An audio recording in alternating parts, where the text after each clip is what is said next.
તન્નઃ શુભ ઓમ શાંતિ શાંતિ સુશાંતિર્ભવતુ અત દેવતાનામ નમસ્કારઃ બે હાથ જોડી રાખવાના હવે અહીંથી હું જે પણ દેવોના નામ લઉં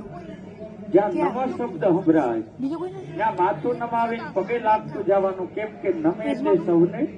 ગમે આજે આપણે આ કાર્ય કરી કાર્યની અંદર આપણે બધાય દેવી દેવતાઓને યાદ કરવા પડે તો કોઈ પણ કાર્ય કરીએ સત્યનારાયણની કથા કરો ભાગવત સપ્તાહ કરો મોટા યજ્ઞ કરો શ્રાદ્ધાદિક કાર્ય કરો અથવા કોઈ નવો બિઝનેસ ચાલુ કરો તેમાં સૌ પહેલા આપણે કોનું પૂજન કરાવીએ ભગવાન ગજાનન ગણપતિ મહારાજનું કેમ કે વિઘ્નો હરવા વાળા દેવ કીધેલા છે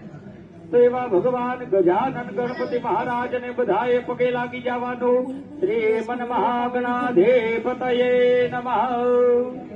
પછી આપણા જે ઈષ્ટ દેવતા હોય સુરાપુરા હોય એને પગે લાગી જવાનું ઈષ્ટ દેવતાભ્યો નમઃ પછી આપણા